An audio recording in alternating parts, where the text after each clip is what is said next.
Olá você, sou a Paula. Seja bem-vinda ao meu canal Lendo com Amor. Vamos começar um novo livro. Dessa vez é um livro que eu queria muito ler. É o livro do Temple Matthews, A Garota do Orfanato Sombrio. Vamos dar início então à leitura. Tradução: Denise de Carvalho Rocha. Dedicada aos meus tesouros, Manon Lucy Matthews e Piedade Soares. Despertar. Quando tentei me lembrar por quê, afinal de contas eu estava deitada num quarto escuro e frio, minha mente não conseguiu se concentrar. Eu me sentia emergindo lentamente de um pesadelo, arrastando-me para longe das suas garras. Essa geralmente é uma sensação boa, porque você sabe que está apenas sonhando e o pesadelo acabou. Só que desta vez não foi assim. Minhas mãos estavam frias e úmidas. Agarrei o lençol até as articulações ficarem brancas. Socorro, pensei. Alguém, por favor, me ajude. Eu não tinha ideia de onde estava e, por um segundo aterrador, não conseguia nem me lembrar de quem eu era. Mas então me lembrei do meu nome. Echo Stone. Meu nome verdadeiro é Eileen, mas, quando era bem pequena, andava por aí repetindo tudo o que meus pais diziam, e eles começaram a me chamar de Echo, e o apelido pegou. A lembrança do apelido e de como o ganhei fez meu cérebro pegar no tranco. Eu sabia quem era, lembrei-me de que tinha 16 anos e morava em Kirkland, no estado de Washington, com meus pais. A minha memória estava voltando. Minha mãe era dentista e meu pai, professor de inglês numa escola secundária. Ótimo, eu conseguia me lembrar de partes da minha vida. Mas estava num quarto escuro e frio, e não fazia ideia de como tinha ido parar ali. Reprimi um grito, o meu peito cada vez mais apertado. Não surte, Echo, aguente firme, disse a mim mesma. Relaxe e tenha bons pensamentos. Pensei em Andy, meu namorado, 1,80 m de altura, ombros largos, olhos azuis e longos cabelos castanho-dourados. Ele adorava me dar pedacinhos de cookie na boca e me chamava de coelhinha. Eu o chamava de lobinho, às vezes. Ele ficava com soluços sem motivo nenhum e geralmente se livrava deles dando risada.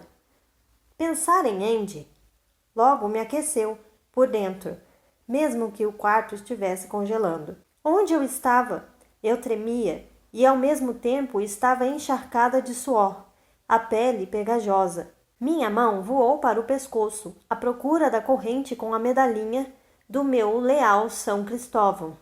Mas ela não estava ali, onde a minha mãe a colocara para me proteger nas viagens. Será que me protegeria agora? Eu nunca havia perdido aquela corrente. Devia ter se quebrado. E então tive um pensamento ruim. E se alguém tivesse arrancado a corrente do meu pescoço? Estremeci. Onde você está, Andy? Preciso de você.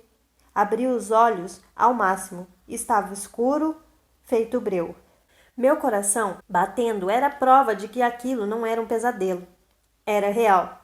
Passei os braços em volta de mim mesma e respirei fundo, tentando me acalmar. Meus ombros estavam rígidos. Rocei a pele nos lençóis sobre meu corpo. Os que estavam na minha cama em casa eram macios. Estes eram ásperos e grosseiros. Eu estava em algum lugar totalmente estranho. Na minha cabeça, eu falava comigo mesma num tom frenético, cheio de medo. O que estou fazendo aqui? O que estou fazendo aqui? Alguém nas proximidades estava chorando. Eu sentia um nó no estômago e a garganta arranhando, como se estivesse gritando demais. Minha cabeça doía também e presumi que talvez tivesse levado um tombo ou algo pesado desabara sobre mim. Massageei o couro cabeludo suavemente a princípio. Depois, com mais vigor, apalpando, procurando um galo. Não encontrei nada, nem um galo, nem um corte. Meu crânio estava intacto, embora meus longos cabelos castanho-avermelhados estivessem embaraçados e oleosos. Respirei fundo pelo nariz, procurando aromas familiares. Os bolinhos de canela da minha mãe, a loção pós-barba do meu pai, mas nada cheirava vagamente familiar, e os odores que de fato chegavam ao meu nariz eram horríveis: fumaça, vinagre, enxofre. Estendi o braço para ver se encontrava um abajur na mesinha de cabeceira, mas meus dedos tocaram algo úmido e fibroso. Ai, meu Deus! O nó no meu estômago apertou um pouco mais e encolhi o braço. Queria que meus olhos se ajustassem à escuridão, mas, quando pisquei, surgiram na minha frente estranhas figuras pulsantes. Era só a minha mente me pregando peças, não era?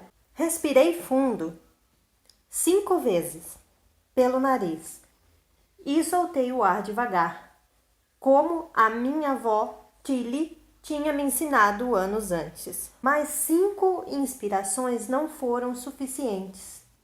Então, respirei fundo mais 10 vezes e, por fim, meu ritmo cardíaco diminuiu, passando do pânico galopante para um ritmo constante e cauteloso. Logo comecei a distinguir formas. Havia uma garota na cama ao lado da minha? Os cabelos dela eram incrivelmente longos e grossos. Os cachos espalhados pelo travesseiro estavam sujos também. Foi neles que eu devia ter tocado ao tentar alcançar o abajur. Meu coração voltou ao seu ritmo punitivo, como um pulso se abrindo e fechando no meu peito. O choro nas proximidades parou, mas então foi substituído por algo pior. Um som rasgado, como o osso sendo cortado por uma serra enferrujada. E depois um gorgolejo, seguido por um rugido baixo e selvagem, uma gargalhada distante. O que, pelo amor de Deus, estava acontecendo? Eu estava aterrorizada e respirando tão alto que fiquei com receio de acordar a menina ao lado. Algo me dizia que eu devia ficar quieta e manter a boca fechada. Estupidamente ignorei isso. Minha voz estava rouca, minha garganta doendo. Mãe? Pai? Nada. Andy? As palavras soaram fracas no silêncio sepulcral que se seguiu.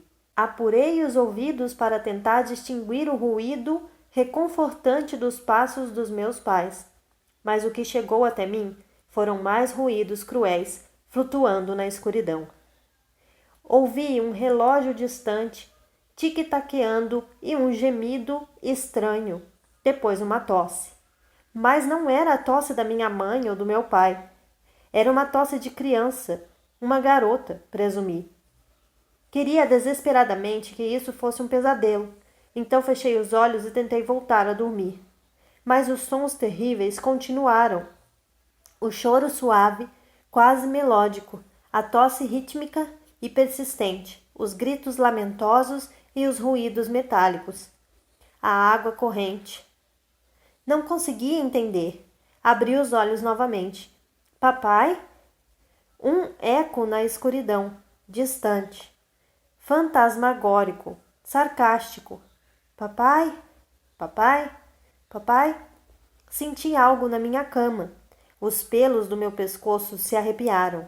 Imaginei que, se balançasse os dedos na borda do colchão, eu os sentiria sendo abocanhados por alguma criatura que me arrastaria para dentro do seu poço fétido.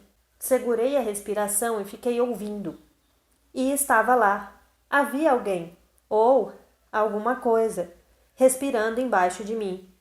Deslizei até a beirada da cama e baixei lentamente a cabeça. Minhas íris se dilatando. Fitei as sombras e vi um par de olhos ferais olhando para mim. O pânico ácido inundou minhas veias quando me ergui num sobressalto, pensando: por favor, não me mate. Se me tocar, meu namorado vai perseguir você e te dar uma surra. Ouvi um som sussurrante. Depois passos. A criatura saltou para longe da minha cama. Seus olhos me encontraram. E então, ela correu para fora do quarto, sobre 2 pernas. Acho. Só vi um borrão branco. Parecia humano, mas poderia ser outra coisa. Fosse o que fosse, graças a Deus, estava correndo para longe de mim. Ou, espere, talvez ele fosse se reunir com os outros da sua espécie e voltar para atacar em bando. Minha pele começou a formigar. Saia daqui! Eu não podia ficar mais naquele quarto. Tinha que me levantar e sair daquele lugar. Meus pés descalços tocaram o piso frio de madeira. Dei alguns passos hesitantes nas sombras. Uma tábua do assoalho rangeu sob os meus pés e congelei. Meus olhos tinham se ajustado à escuridão e eu podia ver formas. Mais adiante vi uma tênue poça de luz. Andei na direção dela. Caminhei lentamente, dando passos cautelosos enquanto meus olhos vasculhavam o lugar. O corredor parecia um lugar perfeito para uma emboscada. Então fiquei alerta, os músculos retesados. Passei por uma porta fechada à minha direita, outra à esquerda. Senti cheiro de fumaça. Ouvi barulho de água, como se alguém estivesse tomando banho no andar de cima. Mantive o olhar fixo na poça de luz que vinha de debaixo de uma grande porta no final do corredor. Quando me aproximei, pude ver que a porta era feita de uma grossa lâmina de madeira de carvalho e parecia pesar 1 tonelada. No meio dela havia um grosso anel de bronze. À minha direita havia um relógio de pêndulo muito alto e antigo, que tic-taqueava como um metrônomo, mas não tinha os ponteiros para marcar as horas. Aquilo me deixou com medo e irritada. O que eu estava fazendo num lugar com um relógio sem ponteiros? Aproximei-me da espessa porta. Meu estômago contraído de medo. Algo estava terrivelmente errado. Eu me sentia perdida, desorientada. Sentia não só que estava no lugar errado, mas que, de alguma forma, havia algo errado em mim. Fui surpreendida por um pensamento terrível. E se eu nunca mais visse Andy? Ergui uma mão na direção da aldrava, mas parei, porque senti alguém atrás de mim. Eu não faria isso se fosse você, disse uma voz num tom que não era mais que um sussurro. Eu me virei e vi um garoto de compleição delgada, magro como um bambu, com um cabelo comprido e branco, comendo uma maçã do amor vermelha. Os pelos da minha nuca se eriçaram. Uau, você é bonita, disse ele. Eu poderia ter corado. Nunca pensei em mim mesma como uma garota bonita. Meu nariz é torto e, desde que alguém me disse que meus olhos são muito separados, vivo convencida disso. Quer uma mordida? Ele perguntou, estendendo a maçã. Apavorada demais para falar alguma coisa, só sacudi a cabeça, recusando. Meus ombros começaram a enrijecer. Me espiando embaixo da cama daquele jeito, você me assustou, ele disse. O cabelo do garoto era tão branco que desconfiei que deveria ter sido isso que eu vi quando ele disparou do quarto. Você estava embaixo da cama? Ele assentiu e deu outra mordida na maçã. O garoto tinha uma aparência muito estranha, parecia abatido e triste. Onde estou? Perguntei. Ele ignorou a pergunta. Sou Mick. Às vezes, o meu próprio quarto me assusta. Então, durmo embaixo da cama de outras pessoas. Você me assustou. Foi por isso que corri. Você gostou? Gostei do quê? Estava prestes a perguntar, quando a pesada porta se abriu, rangendo como os portões do inferno e lançando uma luz forte no corredor. O alemão, de cabelos brancos, se afastou. Deixou uma trilha de pegadas úmidas. Mas que droga era aquela? Protegi os olhos da luz forte e vi, através dos dedos de uma mulher alta, de ombros largos, vestida com algo entre o uniforme de enfermeira dos filmes antigos e o hábito de uma freira. Seu cabelo era preto e tinha uma mancha prateada num dos lados. Ela tinha uma vaga aparência de ave de rapina, a pele flácida, e por um instante olhou para mim com curiosidade, como se me conhecesse ou algo assim, mas em seguida me fitou como se não passasse de uma barata. Eu queria perguntar o que estava acontecendo, mas as palavras ficaram presas na garganta, bloqueando minha traqueia. De alguma maneira, lembrei-me de respirar. Eu podia sentir as gotas de suor se formando sobre o meu lábio superior. Pode me dizer, comecei a perguntar, mas a mulher ergueu uma das mãos de ave de rapina. Eu me calei e escondi as minhas trêmulas sobre as axilas. Você é nova aqui, não conhece as regras, então não vou discipliná-la desta vez. Mas a regra número 1 é não perambular pelos corredores à noite. Agora volte para a cama. A última coisa que eu queria era voltar para aquela cama, mas a voz dela era alta e autoritária, e ela parecia capaz de me matar com um movimento do pulso. Eu tinha que fazer o que aquela mulher estava mandando. Estava apavorada demais para fazer outra coisa. Atravessei novamente a escuridão. Encontrei o quarto e me deitei, mas estava com medo demais para dormir. Sono, me tire dessa, me ajude a escapar dessa loucura. Meu pai sempre me dizia que, se eu quisesse dormir, deveria pensar em coisas boas que me deixassem feliz. Então me lembrei dos primeiros tempos com Andy. Eu tinha 14 anos na época. Era um dia quente de primavera e o pai dele não estava em casa. Ele estava tentando encaçapar uma bola de basquete numa tabela postada na entrada de carros da casa dele. Eu estava encostada num velho carvalho, tentando parecer indiferente. A bola saltou da parte de trás do aro e ele pulou para o rebote, mas perdeu. Então, ela rolou direto para os meus pés. Eu pensei, será que ele fez de propósito? Ele se aproximou de mim com um sorriso torto e sexy, e seus olhos calorosos e amigáveis. E aí, vizinha? Eu odiava quando ele me chamava assim. Parecia tão impessoal. Peguei a bola do chão. Suponho que você queira isso de volta. Falei com meu tom de voz mais aveludado. Não estou com nenhuma pressa, disse ele. Ele está dando em cima de mim. Caramba! Meu coração deu um salto. Como um potrinho assustado, passei por ele com a bola na mão, driblando-o algumas vezes antes de lançar a bola no aro. Foi a melhor ou a pior jogada da minha vida, dependendo do ponto de vista. A bola passou longe da cesta e bateu numa vidraça da garagem. Ouvimos o barulho de vidro estilhaçado. Bela jogada! Ele estava sorrindo quando se aproximou. Ai, meu Deus! Sinto muito, sou uma idiota. Eu pago o conserto. Se não fosse tão burra, não deveria ter feito isso. Cabulei todas as minhas aulas de educação física.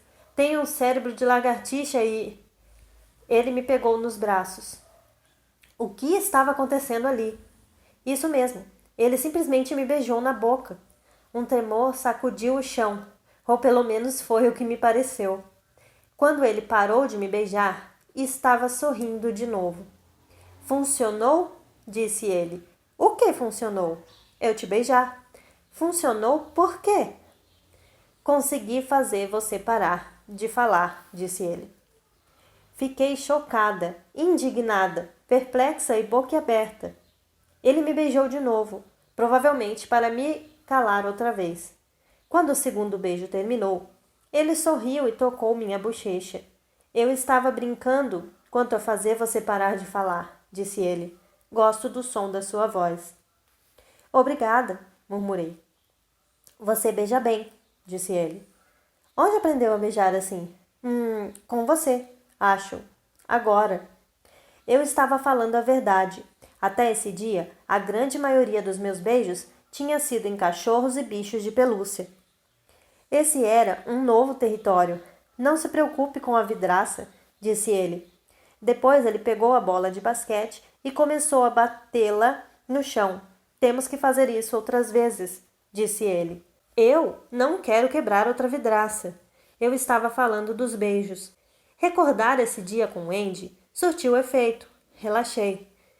A exaustão me venceu e mergulhei num sono que me engolfou como uma onda.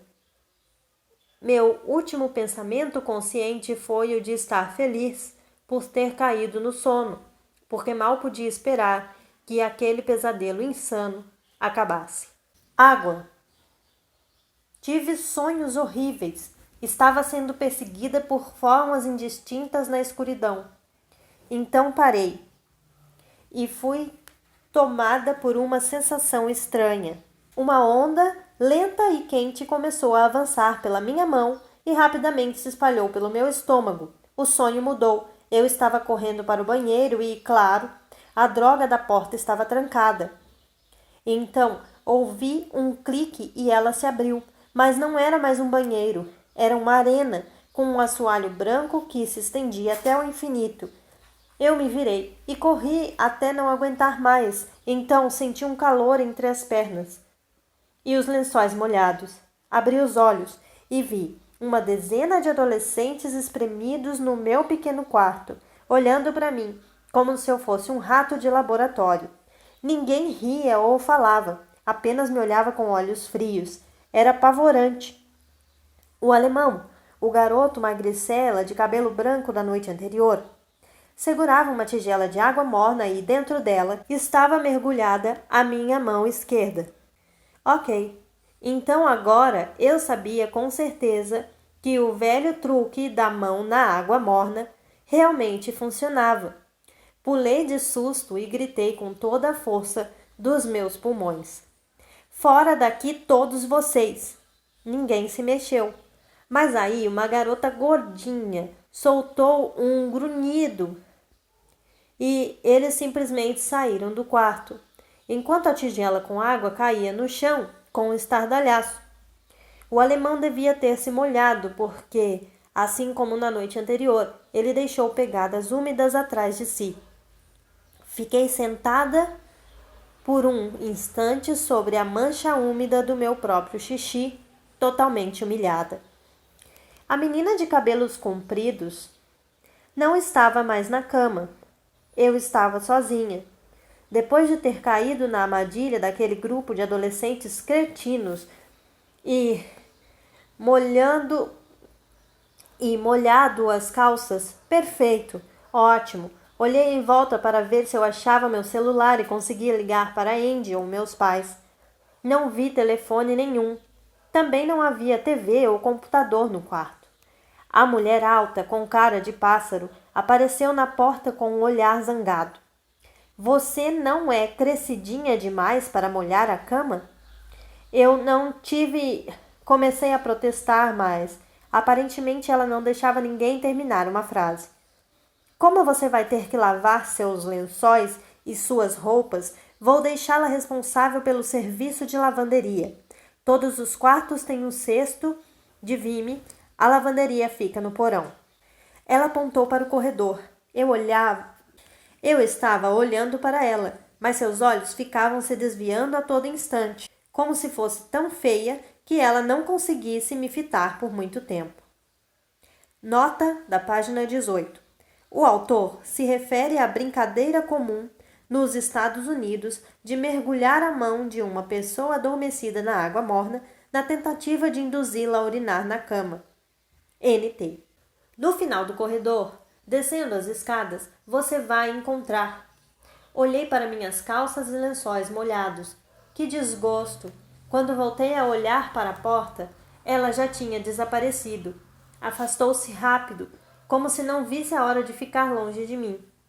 Mas eu queria respostas e o quanto antes. Corri para o corredor e gritei para as costas largas da mulher. Ei, espere! Ela se virou bem devagar, os olhos cautelosos, talvez até temerosos, mas se recompôs e seu olhar voltou a expressar a mesma fúria. Agora ela estreitava os olhos para mim e me fulminava. Eu estava apavorada, mas não a ponto de desistir de perguntar.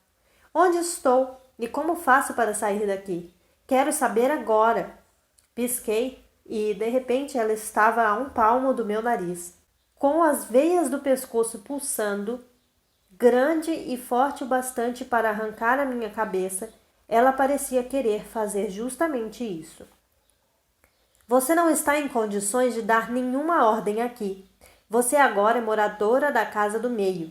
Recomendo que faça o que mandam. Siga as ordens e, se fizer isso, um dia posso responder a todas as suas perguntas. Até lá, não volte a me perguntar mais nada. Ela me deu as costas e foi embora. Desta vez não fui atrás dela. Casa do meio? Voltei para o meu quarto e fiquei parada lá, em pé, por um instante, observando tudo. Havia 2 camas, 2 mesinhas de cabeceira com abajures e uma janela com as persianas abaixadas. Bem devagar, ergui um pouco a persiana para olhar lá fora e vi árvores e um muro alto de pedra. Eu estava presa ali. Tentei abrir a janela, mas ela estava selada com tinta. Por isso fechei novamente a persiana e decidi que por hora faria o que haviam mandado. Descobriria uma brecha e então, quando isso acontecesse, eu daria-o fora dali o mais depressa possível.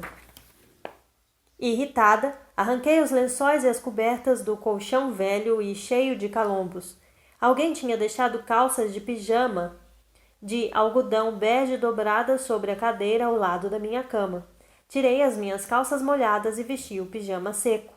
Depois enfiei tudo dentro do cesto de vime surrado que havia no canto do quarto e arrastei-o até o corredor, pela alça de corda na lateral. O ar à minha volta era frio e pesado. Meus pés escorregaram em alguma coisa e quase caí sentada no chão. Mas consegui recuperar o equilíbrio. Estendi o braço e senti a umidade no meu pé.